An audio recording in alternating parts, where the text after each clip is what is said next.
morning sun hadn't even come up yet when Rita's alarm went off. She dragged herself out of bed, her whole body aching from yesterday's work. At 52 years old, her knees complained every time she bent down, and her back reminded her of every floor she'd scrubbed for the past 28 years. She moved quietly through the small apartment, trying not to wake her husband. David was still recovering from the stroke he'd had 3 months ago.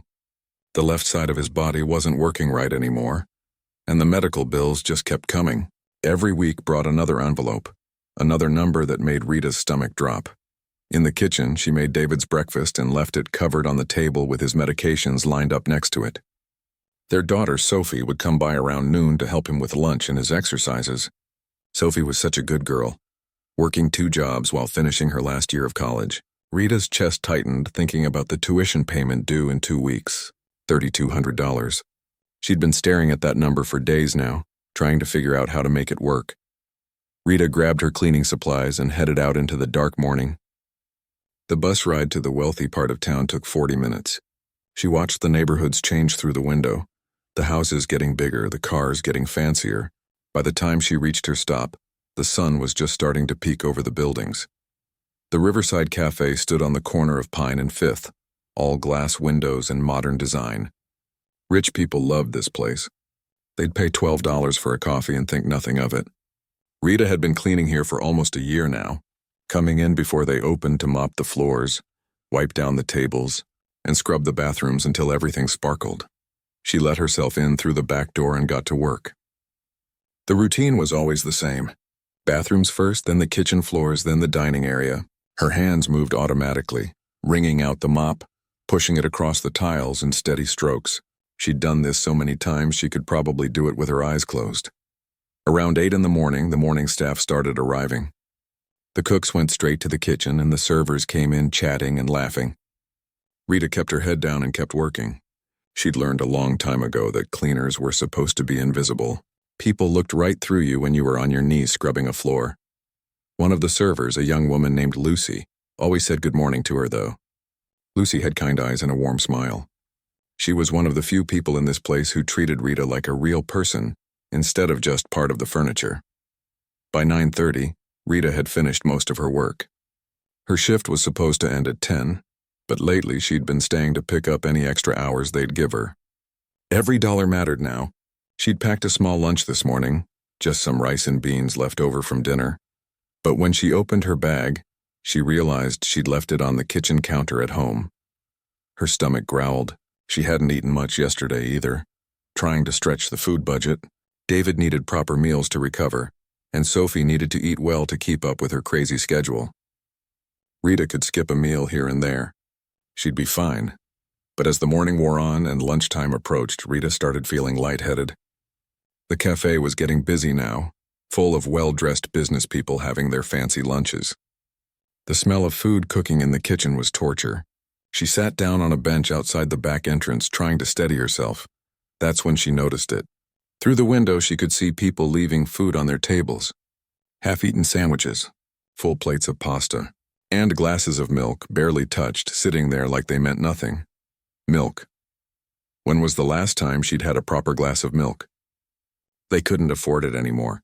All the money went to medicine and bills and Sophie's education. Rita stared at those glasses through the window, her mouth dry, her hands shaking. She'd never begged for anything in her life. Never. She'd worked for everything she had, no matter how little it was. Her mother had raised her to be proud, to hold her head high no matter what. But pride doesn't fill an empty stomach. Pride doesn't make the dizziness go away. Rita stood up slowly, her legs unsteady beneath her. She walked around to the front of the cafe where some customers were sitting outside at the patio tables. The afternoon sun was warm, and these people looked so comfortable, so relaxed. One man in an expensive suit was talking on his phone, a glass of milk sitting untouched in front of him. She approached his table, her heart pounding so hard she thought everyone could hear it. Her mouth felt like sandpaper. "Excuse me, sir," she said quietly. The man glanced at her, barely looking up from his phone call. "Sir, I'm sorry to bother you, but I haven't eaten today and I was wondering if you might have some milk you're not drinking. I just need something. Anything, really." The words came out in a rush, each one feeling like a piece of her dignity crumbling away. She'd never felt so small in her entire life. The man's face changed. His expression went from annoyed to disgusted in a second. He pulled his phone away from his ear. "Are you serious right now? You're begging at a restaurant?" He looked around like he wanted witnesses. "Security. Hey, we've got a homeless person harassing customers out here." "I'm not homeless," Rita said, her voice barely a whisper. "I work here. I clean the floors. I don't care who you are. You need to leave. This is completely inappropriate." Other customers were staring now. Rita felt her face burning with shame. Tears started filling her eyes and she hated herself for it. She didn't want to cry in front of these people. She didn't want their pity or their judgment. She tried to back away, but the world started spinning. She hadn't eaten in nearly 2 days now, and her body was done cooperating. Her vision got blurry around the edges. She reached out for something to steady herself, but there was nothing there. The last thing she remembered clearly was the sound of the man's voice calling for security again, and the feeling of the ground coming up to meet her as her knees gave out. Somewhere in the distance she heard someone gasp, heard footsteps running toward her, but mostly what she felt was shame. Deep, crushing shame that she'd been reduced to this, that all her years of hard work, all her pride, all her determination to provide for her family had brought her to this moment, collapsing on the sidewalk outside a fancy cafe while rich people watched. She thought about David at home, struggling to lift a spoon with his weak hand. She thought about Sophie, studying late into the night after her shifts, trying so hard to build a better life. They were counting on her. She was supposed to be strong for them. But right now, lying there on the warm concrete with curious faces hovering above her, Rita didn't feel strong at all. She felt broken, used up, invisible. And then she heard a different voice, young and urgent and kind, cutting through the fog in her head. "Get back. Give her space. Someone call an ambulance." "Ma'am, can you hear me? You're going to be okay. I've got you." Rita wanted to respond, wanted to say she was fine, that she didn't need help, that she could take care of herself. But the words wouldn't come. Instead, everything just faded to black. Lucy had been wiping down tables near the window when she saw the whole thing happen. She'd watched Rita walk up to that man in the suit, watched her ask for help, and watched him treat her like garbage. The moment Rita started to fall, Lucy dropped her tray and ran. She pushed through the cafe doors and rushed to Rita's side, kneeling down on the concrete. Rita's eyes were fluttering, her breathing shallow. Lucy had seen her every morning for the past year, always working so hard, always so quiet and dignified. Seeing her like this made Lucy's heart break into 1,000 pieces. "Someone get me some water and food from the kitchen right now," Lucy shouted to the gathering crowd. She gently lifted Rita's head, supporting it in her lap. "Ma'am, can you hear me, Rita?" "It's Lucy. You're going to be okay." Rita's eyes opened slightly. "I'm sorry," she whispered. "I didn't mean to cause trouble." "Shh, don't apologize. You have nothing to be sorry for." Lucy looked up at the man in the suit, who was still standing there looking annoyed.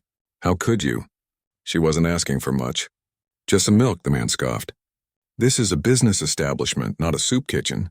She shouldn't be bothering paying customers. She works here." Lucy's voice was louder now, angrier. "She scrubs your floors every morning so you can sit on your expensive chair and have your overpriced lunch. She works harder in one day than you probably work in a week." A server named Tom came running out with a glass of water and a sandwich. Lucy helped Rita sit up slowly, offering her the water first. Rita's hand shook as she took small sips. "When's the last time you ate?" Lucy asked gently. "Yesterday morning, I think. Maybe the day before." Rita's voice was so weak it hurt to hear. Lucy felt rage boiling up inside her. She'd grown up poor herself. She knew what it was like to skip meals, to choose between food and rent, to work until your body gave out. She'd worked at this cafe for 3 years, dealing with entitled customers every single day, but this was different. This was too much. The cafe manager, Mr. Peterson, came rushing out. He was a middle-aged man who cared more about keeping rich customers happy than treating his staff well. Lucy had never liked him much. "What's going on out here?" he demanded, looking at Rita with barely concealed irritation. "Lucy, why aren't you inside taking care of tables?" "Because she collapsed," Lucy said, her voice steady but cold. "Rita collapsed because she hasn't eaten in 2 days." Mr. Peterson's eyes narrowed. "That's not the restaurant's responsibility. And you're out here making a scene in front of customers. Get back inside now." "No." The word came out before Lucy even thought about it. She looked up at her manager, still kneeling on the ground with Rita in her arms, and repeated it. No, I'm not leaving her. Excuse me? Mr. Peterson's face turned red. Lucy, I'm telling you to get back to work right now. And I'm telling you that I'm helping someone who needs help. Lucy carefully helped Rita take a bite of the sandwich. You can write me up, you can fire me, I don't care. But I'm not abandoning her. The man in the suit spoke up. I want her fired. Both of them. This is completely unacceptable behavior. I come here all the time and I'm telling you, if this is how your staff conducts themselves, with compassion? Lucy interrupted, standing up now, making sure Rita was stable against the bench. With basic human decency? Yeah, that's exactly how I conduct myself, and I'm not sorry about it. She turned to face the growing crowd of onlookers. Some looked sympathetic, others looked uncomfortable. But most just looked curious, like this was entertainment for their lunch break. This woman, Lucy said, her voice carrying across the patio, works here every single morning. She shows up before any of you are even awake. She's 52 years old. Her husband had a stroke, she's drowning in medical bills, and she's trying to put her daughter through college. She wasn't begging. She was desperate. There's a difference. Rita tugged on Lucy's sleeve. Please don't make trouble for yourself because of me. You're not trouble, Lucy said, kneeling back down. You're a person who deserves respect. She looked back at Mr. Peterson. And if this place can't see that, then I don't want to work here anyway. Mr. Peterson looked like he was about to explode. Lucy, you're fired. Clear out your locker and leave the premises immediately. For a moment, everything seemed to stop. Lucy felt her stomach drop. She needed this job. She sent money home to her mom and her 2 younger brothers every month. Her mom had health problems and the boys were still in school. This job was everything. But then she looked at Rita's face, saw the shame and sadness there, and she knew she'd made the right choice. Some things mattered more than money. Some things mattered more than keeping your head down and staying quiet. Fine, Lucy said, helping Rita to her feet. But I'm not leaving without making sure she's okay first. Yes. You are, Mr. Peterson started to say, but another voice cut through the tension. Actually, I think everyone should stay exactly where they are. The voice was calm but had an authority to it that made everyone turn and look. A tall man in his mid-40s stood up from a corner table near the back of the patio. He'd been sitting there the whole time, working on a laptop, and nobody had paid him much attention. He walked toward them with steady, measured steps. He was wearing simple clothes, jeans, and a button-down shirt, but something about the way he carried himself commanded attention. His face was kind but serious. I've been watching this whole situation unfold, he said, his eyes moving from Rita to Lucy to Mr. Peterson to the man in the suit. And I have to say I'm absolutely disgusted by what I've witnessed. The man in the suit bristled. Who are you two? My name is Vincent Hayes. I own the Riverside Hotel Group. We have 32 hotels and restaurants across this region. He paused, letting that sink in.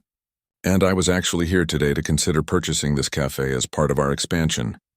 Mr. Peterson's face went from red to white in an instant. Mr. Hayes, I had no idea you were here. If you'd known, you would have what? Pretended to be a decent person? Vincent's voice was sharp now. I've been sitting here for the past 2 hours observing how this place operates. I wanted to see the real culture before making any business decisions. He walked over to Rita, who was still leaning heavily on Lucy. Ma'am, are you all right? Do you need medical attention? Rita shook her head, still too overwhelmed to speak properly. Vincent looked at Lucy. And you, young lady? What's your name? Lucy Rodriguez. Well, Lucy Rodriguez, I just watched you risk your job to help a stranger. I watched you stand up to your manager, to an aggressive customer, and to social pressure. That took real courage. Lucy felt her cheeks flush. I just did what anyone should do. But most people don't, Vincent said quietly. Most people look away. They protect themselves and pretend they don't see suffering that's right in front of them. He glanced at the man in the suit, who suddenly found his phone very interesting. Vincent pulled out his phone and made a call. James, I need you to bring my checkbook to the Riverside Cafe, yes, right now. And bring Dr. Morrison, too. I have someone here who needs medical attention. That's really not necessary, Rita finally managed to say. I just got dizzy. I'll be fine. When's the last time you saw a doctor? Vincent asked gently. Rita looked down. I can't afford doctors right now. Today you can. Vincent gestured to a table. Please, both of you, sit down. Let's talk. Mr. Peterson stepped forward, his voice shaky. Mr. Hayes, I can explain. I don't think there's anything to explain, Vincent said, his tone icy. I saw everything I needed to see. Your employee showed more leadership in 5 minutes than you've probably shown in your entire career here. He turned back to Lucy and Rita as they sat down at the table. Another server brought over water and more food, this time without being asked. The crowd was starting to disperse, though many people were still watching from inside the cafe. I want to tell you both something, Vincent said, sitting down across from them. 25 years ago, I was homeless. I lived in my car. I washed dishes in public bathrooms before job interviews because I didn't have anywhere else to clean up. Lucy and Rita both looked at him in surprise. He didn't look like someone who'd ever struggled. He looked successful, confident, put together. A woman named Grace Martinez gave me a chance, Vincent continued. She owned a small restaurant, and she saw me one day trying to wash my hair in a sink at a bus station. Instead of calling security like most people would have, she offered me a job. She trained me, mentored me, and treated me like family. Everything I have now, I owe to her kindness. Rita's eyes filled with tears. That's a beautiful story. She died last year, Vincent said, and his own eyes got a little misty. Cancer. And I promised myself that I would honor her memory by paying forward what she did for me. So when I see someone showing the same kind of courage and compassion that she showed me, I pay attention. A black car pulled up to the curb, and a man in a suit got out carrying a leather portfolio. Behind him, an older woman with a medical bag emerged from the passenger side. That's my assistant, James, and my personal physician, Dr. Morrison, Vincent explained. Doctor, would you mind checking on Rita here? She fainted from not eating. Dr. Morrison immediately went into professional mode, checking Rita's vital signs and asking questions about her health history. Meanwhile, Vincent turned his full attention to Lucy. How long have you worked here? 3 years. I do double shifts most weeks. What are you working toward? Lucy hesitated. I'm saving money to finish my nursing degree. I had to drop out 2 years ago when my mom got sick. Someone had to work. Vincent nodded slowly. And today you were willing to throw all that away to help someone you barely knew. I know Rita, Lucy said. Maybe not her whole story, but I know she's a good person. I see her every morning working so hard, never complaining. When someone like that needs help, you help them. That's just being human. That's being extraordinary, Vincent corrected her. He opened the portfolio James had brought and pulled out a checkbook. I'm going to write you both checks. But before I do, I need to explain something. Vincent Hayes leaned back in his chair and studied both women carefully.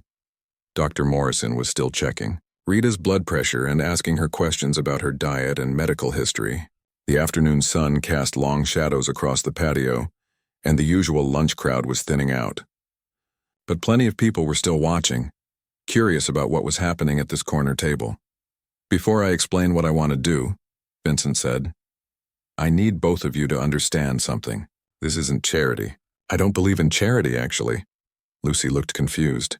But you just said, I said Grace Martinez helped me. She didn't give me charity.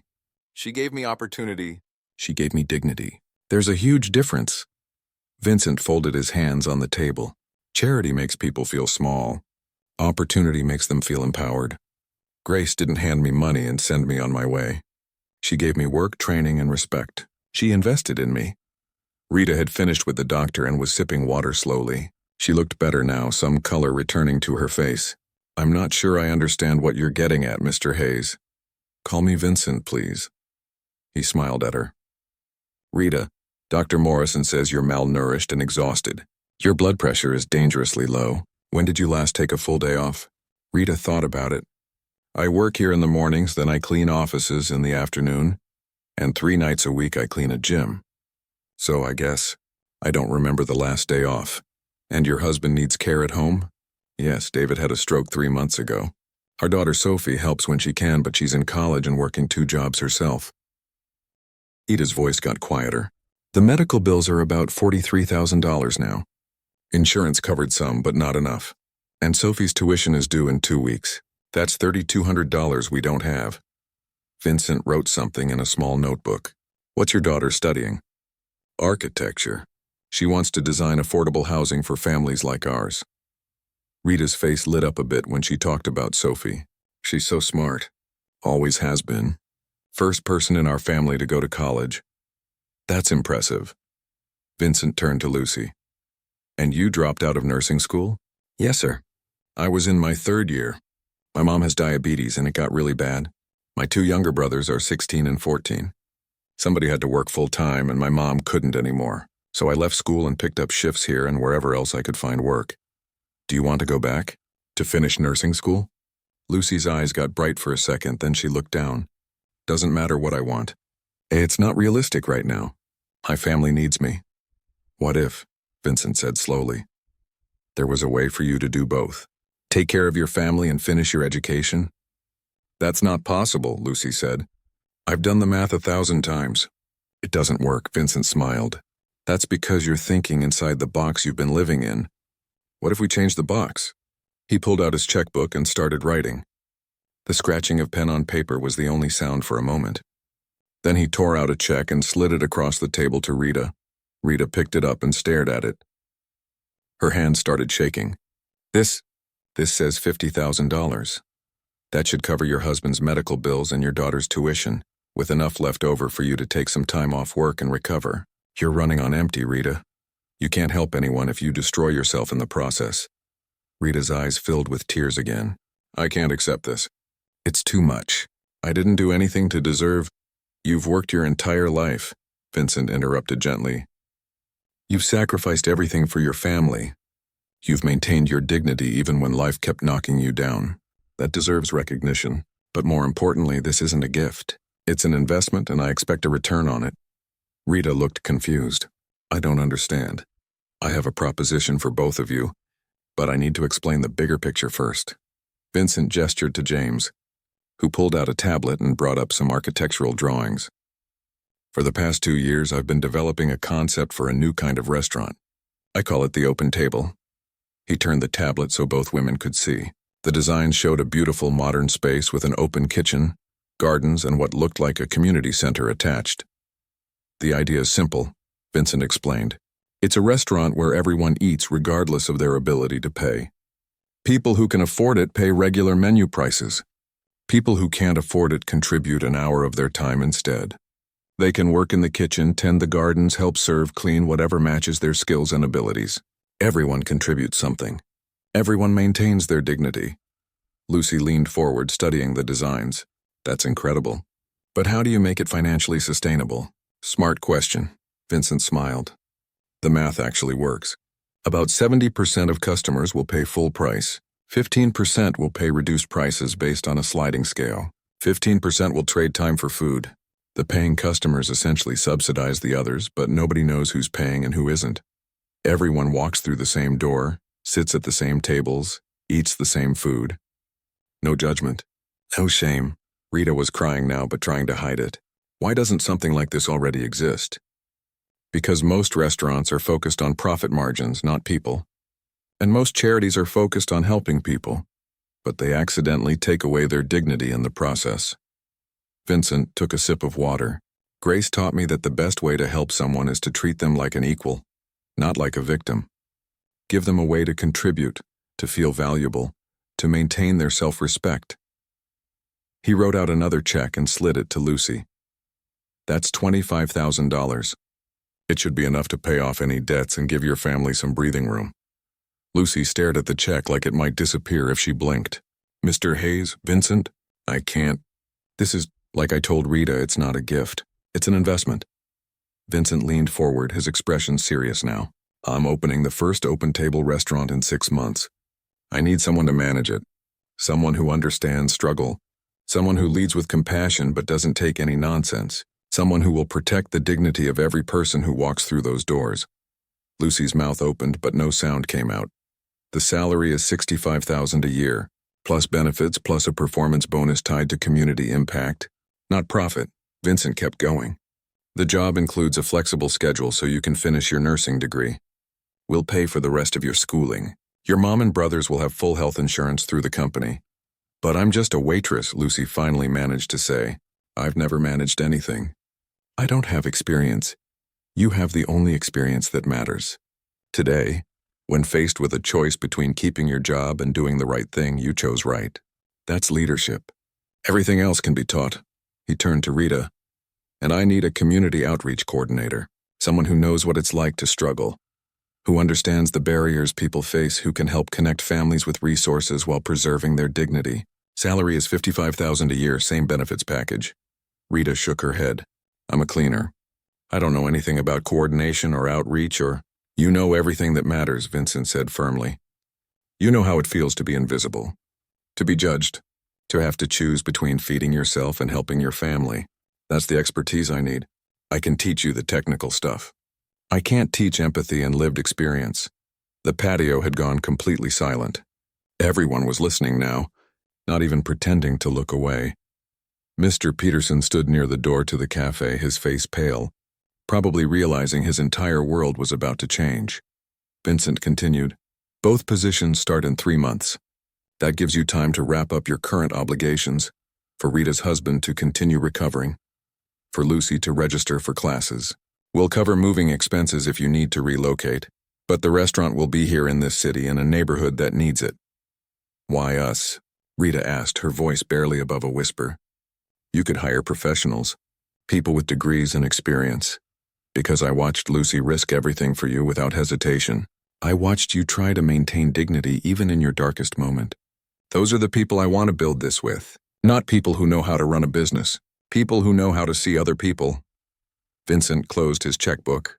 "Grace always said that the best businesses are built on relationships, not transactions." She was right.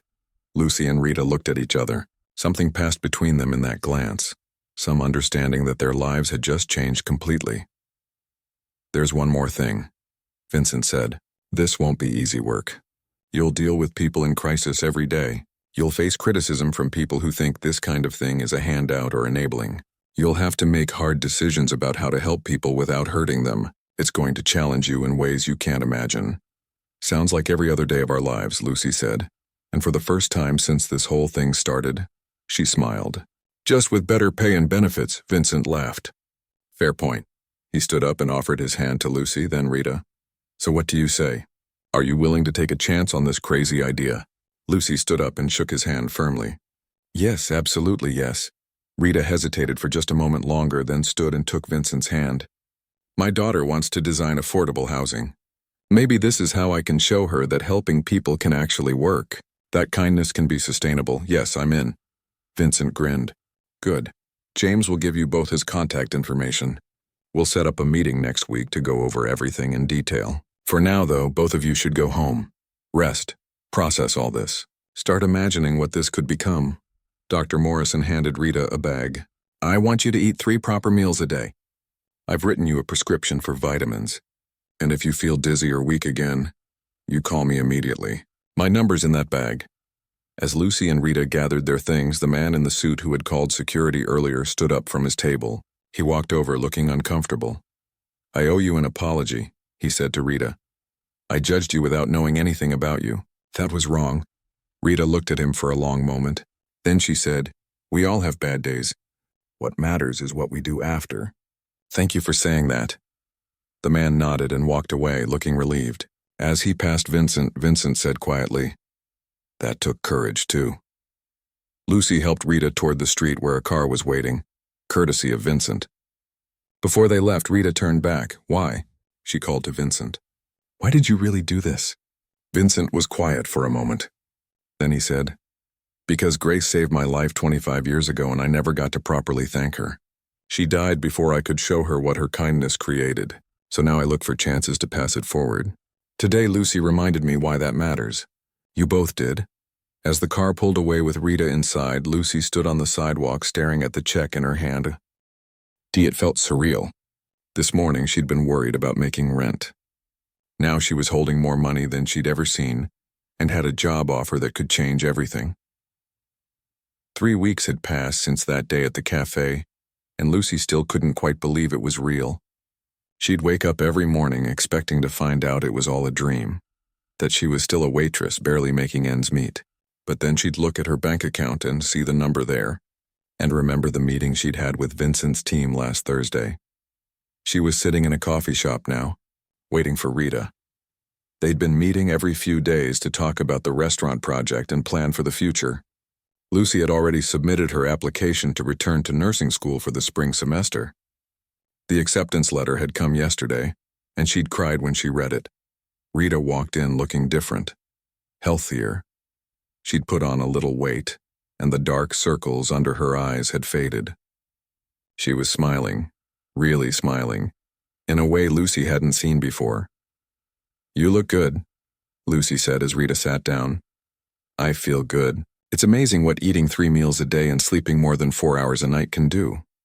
Rita pulled out her phone and showed Lucy a photo. "David started physical therapy last week. Look at this. He can grip things with his left hand now."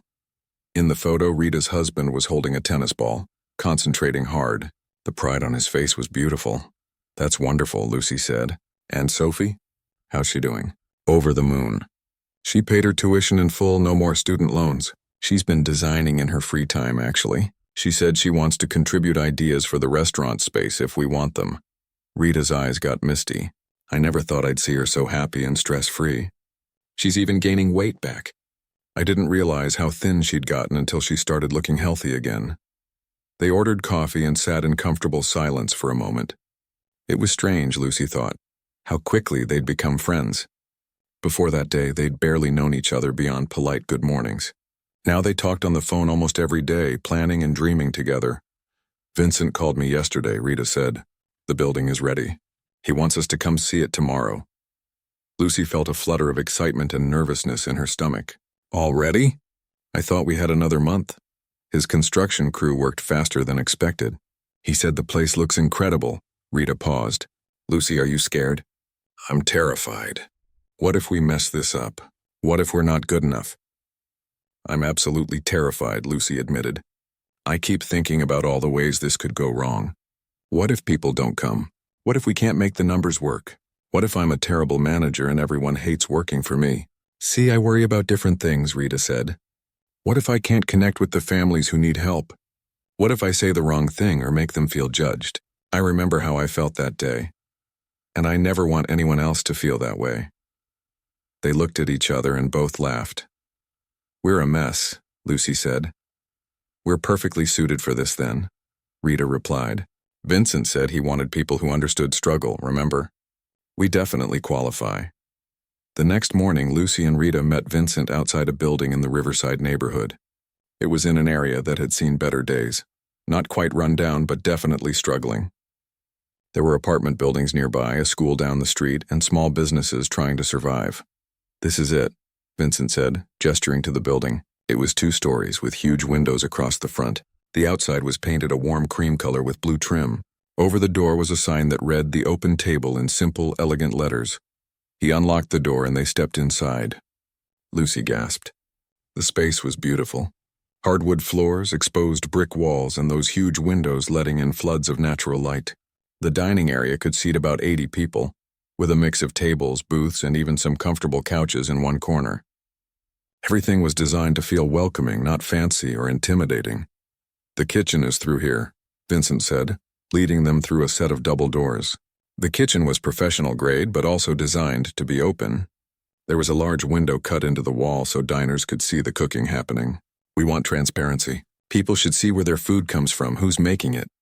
Rita walked through slowly, running her hands along the counters. "It feels like a home kitchen that got supersized." "That's exactly what we wanted," Vincent said. "Come look at the garden." They went through a back door into a courtyard that had been transformed. Raised garden beds lined the edges, already planted with vegetables and herbs. There were fruit trees in large pots, benches scattered around, and a small greenhouse in the corner. "People can work here to earn their meals," Vincent explained. "But it's also just a community space. We want kids to come after school and learn about growing food. We want families to sit out here and relax. It's not just about transactions." Upstairs were offices, a conference room, and what Vincent called the resource center. It was a room with computers, a small library, information about social services, job boards, and a play area for kids. "This is your domain, Rita," Vincent said. "This is where you'll meet with families, connect them with resources, help them figure out their next steps." Rita sat down at the desk and looked around. On the wall were photos of Grace Martinez, the woman who'd helped Vincent all those years ago. She was smiling in every picture, her arms around various people, clearly in her element helping others. I hope I can do this justice, Rita said quietly. You will, Vincent said with certainty.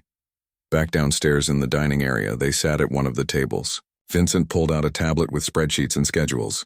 We open in 6 weeks, he said, which means we need to hire staff, finalize the menu, get the word out to the community, and train everyone on how this place works. It's going to be intense. Who's doing the cooking? Lucy asked. I hired a chef named Tony Ramirez. He worked in high-end restaurants for 15 years, got burned out, and wanted to do something meaningful. He starts next week. You'll work with him to develop the menu. We want good food, nothing pretentious, just solid meals made with fresh ingredients. Over the next few weeks, Lucy and Rita threw themselves into the work.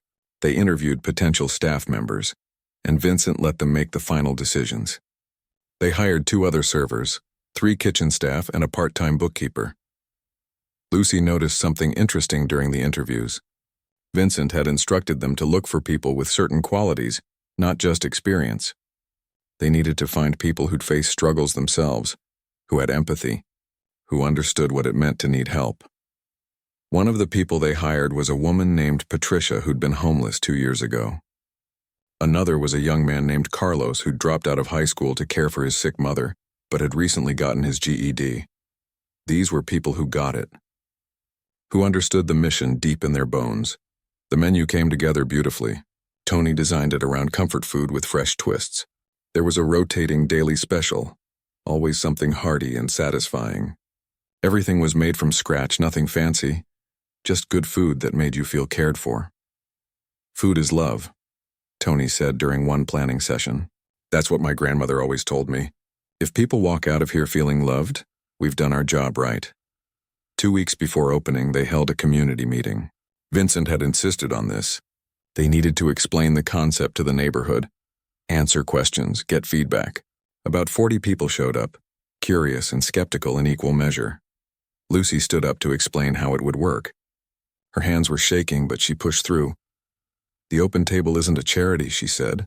It's a restaurant where everyone is welcome. If you can pay, great. You pay menu prices, same as anywhere else. If you're going through a tough time, you can trade an hour of work for a meal. Garden work, dishwashing, helping serve, whatever works for you. And here's the important part. Nobody knows who's paying and who isn't. We don't mark tables differently. We don't give you different menus. Everyone walks through the same door as equals. An older man in the back raised his hand. What's to stop people from taking advantage? Just saying they can't pay when they really can? It was Rita who answered. Trust. We're going to trust people. Will some people take advantage? Maybe. But I've learned that most people want to maintain their dignity. Most people want to contribute something. We're betting on human goodness being more common than human greed. A younger woman spoke up. I lost my job 3 months ago. I've been too ashamed to go to the food bank. Are you saying I could come here and eat without feeling like I'm begging? Lucy nodded. That's exactly what we're saying. You'd work for an hour doing something productive, something valuable. You're not begging. You're contributing. There's a huge difference. More questions came, some skeptical, some hopeful. But by the end of the meeting, people seemed cautiously optimistic.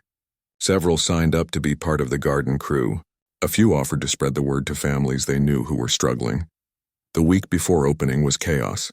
Health inspections, final equipment deliveries, training sessions with staff. Lucy barely slept, running on adrenaline and coffee.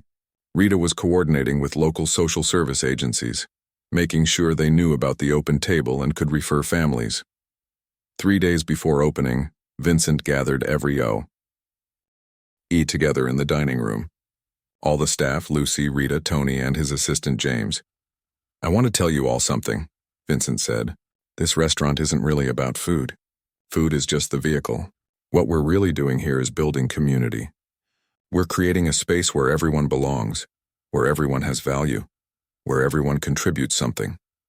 He looked around at all the faces. Some of you have been where our future customers are right now, struggling, scared, ashamed.